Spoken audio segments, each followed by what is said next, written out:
Bienvenue à cette édition rétrospective de la semaine du Journal de la Ville que nous vous convions de suivre avec beaucoup d'intérêt.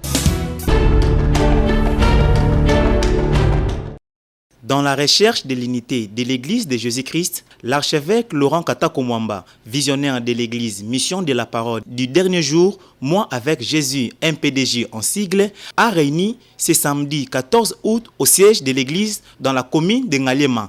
Tous ses fils et filles en esprit, devenus pasteurs, prophètes, évangélistes et apôtres. Une rencontre de conscientisation et de prière. Des points étaient à l'ordre du jour. Entre autres, la consolidation de l'unité de l'Église et la collaboration dans l'exercice du ministère. Ensuite, établir un programme d'activité pour l'Église. Plusieurs temps forts ont marqué cette journée, dont la prédication par l'archevêque Laurent Katakomwamba, un beau-père d'une grande famille. Puis, une forte prière d'ensemble avant la bénédiction par l'archevêque pour la bonne marche de leur ministère. Je suis un serviteur de Dieu, ça c'est la 35e année dans l'exercice du ministère. La première des choses, c'est réunir, voir les fruits du travail fait pendant autant de temps. Il y a beaucoup d'enfants spirituels qui sont à l'intérieur du pays, mais qui sont aussi en dehors du pays. Il fallait nécessairement que nous puissions établir une structure qui permet à ce que on se retrouve ensemble, on organise les activités ensemble, parce que vous savez qu'en ces temps ici, il y a des mauvais enseignements qui font que les gens se détournent de la véritable doctrine pour nous s'attacher à des esprits de séduction. Vous sentez que l'Église est en train de déraper. Et c'est de cette manière que quand nous sommes en train de nous retrouver ensemble, nous sommes en train d'établir une ligne de conduite dans ce que nous sommes en train d'exercer le ministère. Signalons par ailleurs que l'archevêque Laurent Katakomwamba va organiser une conférence dans la ville de Bandundu du 24 au 28 août de cette année avec comme thème le rôle et la responsabilité de l'Église face à la nation. La conférence est en train de parler le rôle de l'Église, la responsabilité de l'Église face à la nation. Parce que nous sommes à un certain moment, c'est comme si l'Église ne reconnaît pas sa valeur. Quand nous lisons dans Malachie chapitre 2 verset 7, la Bible est en train de dire que les lèvres du sacrificateur doivent garder la science, car c'est à sa bouche qu'on vient demander de la loi, car il est un envoyé de l'Éternel. Et aujourd'hui, il y a des choses qui sont en train de se passer dans la nation qui font de telle sorte que parfois, c'est comme si nous ignorons la responsabilité de l'Église. Le rôle que l'Église a dans la nation prophétique telle que notre nation.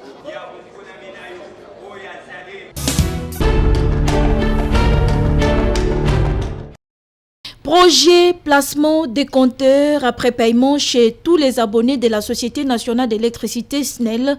Le directeur général de la Société nationale d'électricité SNEL SA, Jean-Bosco Kayombo Kayan, s'est rendu ce jeudi 5 août à la société inquiet pour se rassurer de l'effectivité du projet et voir si les normes et descriptions de la SNEL sur les compteurs après paiement sont respectées par l'entreprise inquiet comme convenu.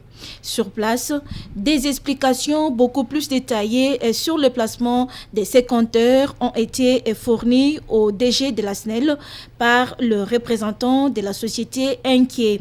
Une projection sur la cartographie de placement des compteurs après paiement dans les deux communes, à savoir Lingwala et Kinshasa, a été projetée dans la salle, suivie des explications. Et juste après cette visite, le directeur général de la SNEL, Jean-Bosco Kayombo, s'est exprimé.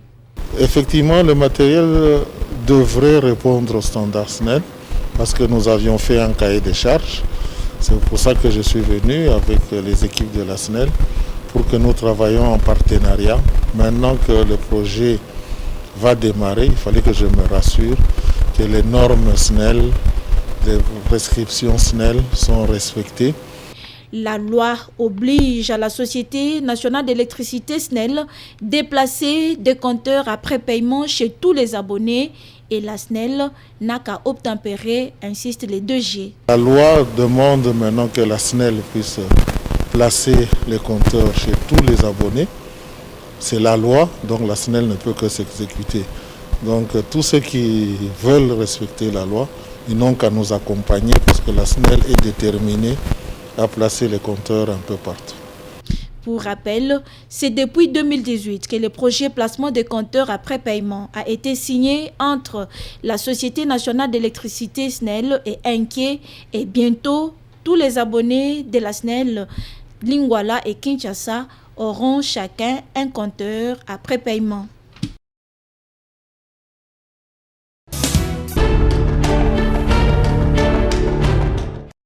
L'UNESCO va bientôt apporter une importante assistance technique au ministère de l'enseignement primaire, secondaire et technique. Son représentant en République démocratique du Congo, Jean-Pierre Ilboudo, l'a annoncé à l'issue de l'audience lui accordée par le ministre de l'EPST, Tony Mwabakazadi, ce mardi 10 août. Selon Jean-Pierre Ilboudo, cette assistance porte sur la planification de la gratuité de l'enseignement, l'utilisation des statistiques scolaires, l'assimilation macroéconomique et la formation initiale et continue des enseignants du sous-secteur de l'EPST. L'UNESCO compte ainsi mettre à la disposition de la RDC toute son expertise technique pour aider le pays à améliorer ses politiques et stratégies éducatives. Cette assistance rentre dans le cadre des engagements de la Direction générale de l'UNESCO vis-à-vis de la République démocratique du Congo. Nous sommes venus discuter des termes de référence d'un assistant technique que l'UNESCO mettrait donc à la disposition du cabinet, qui est une chose imminente et sur laquelle nous attendons donc l'accord du ministre pour que la personne prenne fonction le plus tôt possible. J'ai dit qu'il s'agit de nommer un assistant technique auprès du ministre, dans le cadre donc des engagements de la directrice générale sur la gratuité. Donc les questions liées à la planification de la gratuité, sur l'utilisation des statistiques scolaires, sur les simulations macroéconomiques, mais également l'autre engagement de la directrice générale, c'est la formation des enseignants, formation initiale des enseignants et formation continue des enseignants. Donc nous avons cru bon d'avoir un assistant technique d'UNESCO qui serait là pour appuyer toutes ces questions et d'autres questions également liées aux politiques et stratégies éducatives.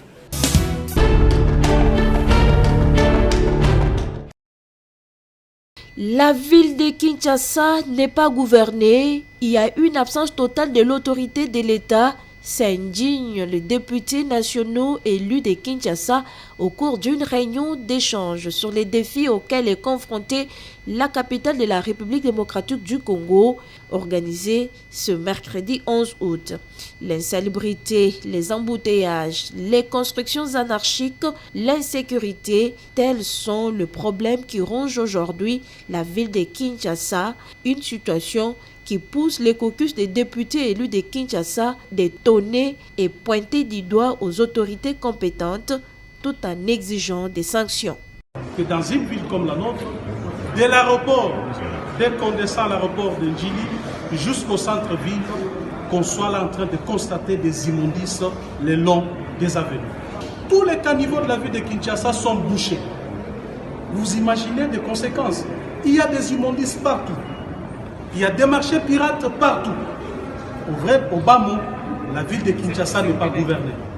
La ville de Kinshasa n'est pas gouvernée, ou encore il y a absence totale de l'autorité de l'État dans cette ville. Vous avez vu des images vidéo circuler où les agents de l'ordre sont molestés. Les agents de l'ordre sont tabassés par des usagers de la route.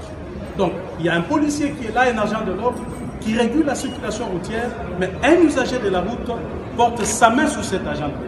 C'est gravissime et inacceptable. Cet aspect des choses doit changer parce que nous sommes un État, nous reconnaissons comme un État sérieux, un État démocratique où les libertés des autres, c'est limite là où commence celle des autres. Donc nous ne pouvons pas accepter en tant qu'élus du peuple, élus de cette ville, continuer à vivre cette situation et rester là pour ne rien faire. C'est vrai, nous vivons cette situation tous ensemble. Et nous sommes tous victimes de cette situation.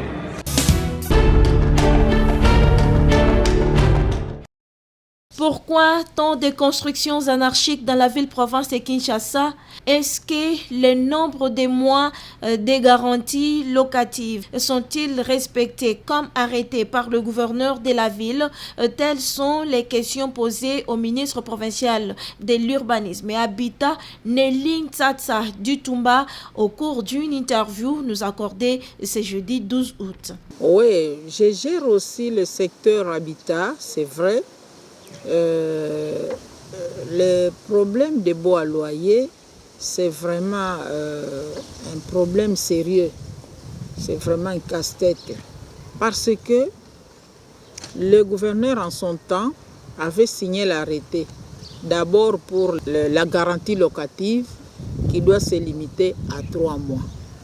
Et la façon même, la procédure pour déguerpir quelqu'un dans la parcelle, tout cela a été signé avec un arrêté mis à la disposition de la population par le gouverneur de la ville. Les suivis, oui, nous faisons les suivis parce que nous avons des répondants dans des communes. On rencontre parfois les propriétaires des maisons qui disent que moi je ne peux pas admettre à 3 mois est-ce que l'État tonga kindako, ça c'est un problème.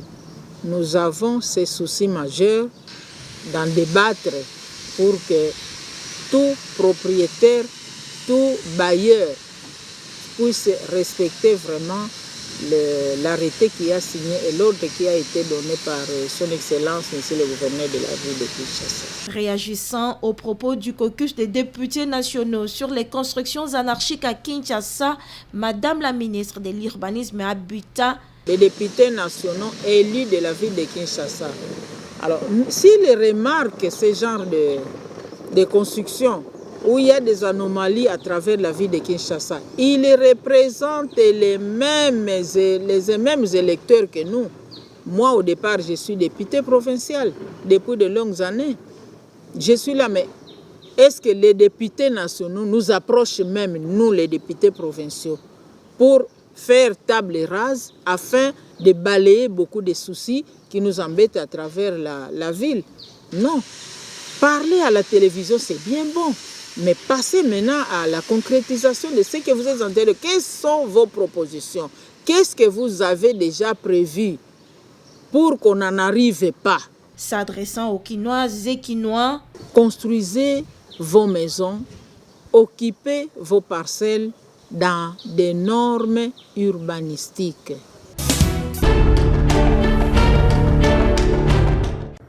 Ceux qui veulent participer aux élections, c'est un droit. Ceux qui ne veulent pas participer, c'est aussi un droit.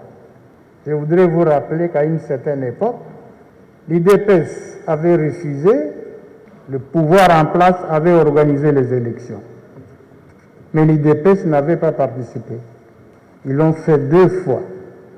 Aujourd'hui, nous allons décider de la mise en place de la commission paritaire.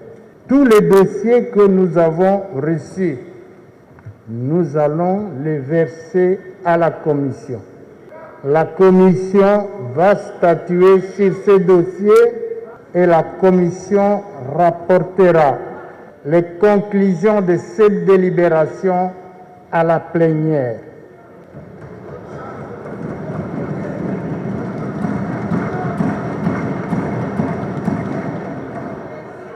Les honorables députés que vous êtes, qui voudraient faire partie de la commission paritaire, déposeront leur nom auprès du rapporteur après la plénière.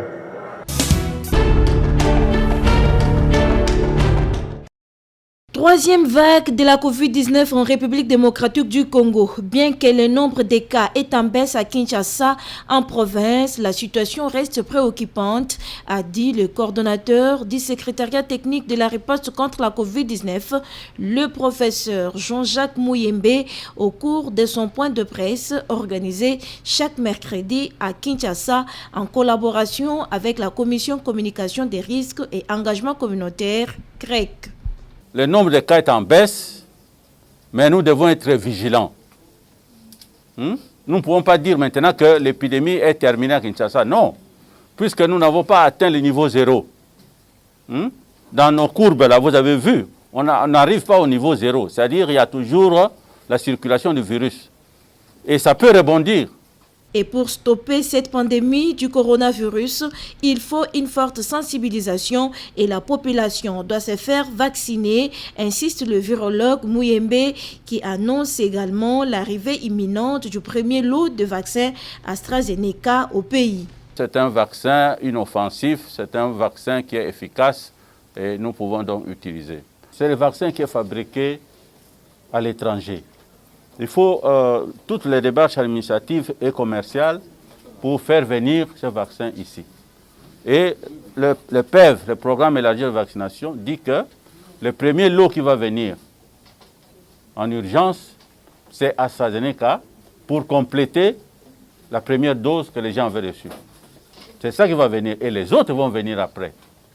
On n'a pas dit qu'ils ne vont pas venir. Les autres vont venir après. Et donc, on demande à tout le monde d'être un peu patient pour que ce vaccin arrive et que la plupart des gens soient vaccinés. Et pour ceux qui pensent que le couvre-feu sera levé, ils peuvent encore retenir leur souffle. Des propositions ont été faites en vue d'un assouplissement de certaines mesures restrictives dans la ville, et c'est dans le jour qui suivent, a tenu à préciser le professeur Mouyembe.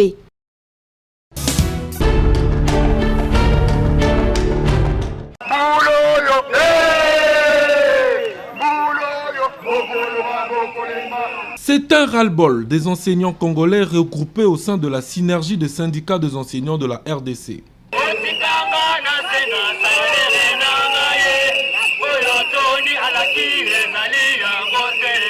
Très fâchés et remontés, ces professionnels de la CRE qui ont pris d'assaut le ministère de l'enseignement primaire, secondaire et technique fustigent avec la dernière énergie le comportement de l'actuel ministre et sa gestion jugée cavalière, notamment dans le mécanisme de mise en retraite des enseignants.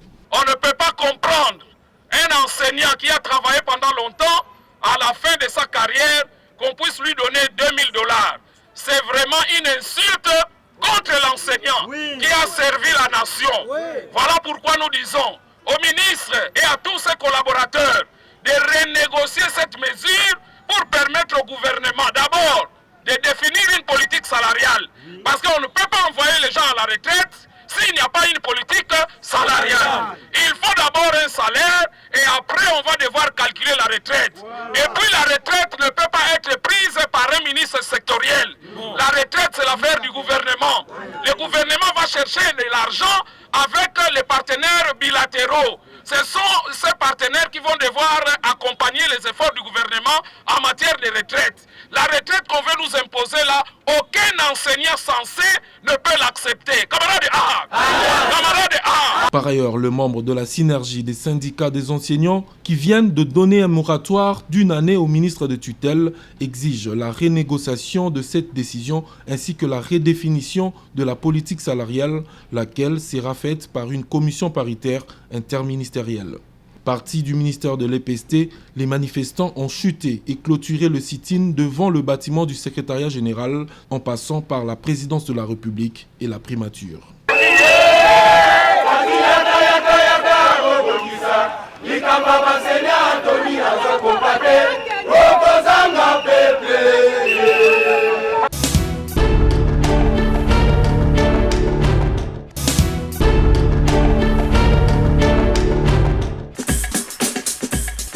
Fin de cette session d'information rétrospective. Merci de l'avoir suivi et déjà bon début de semaine à tous.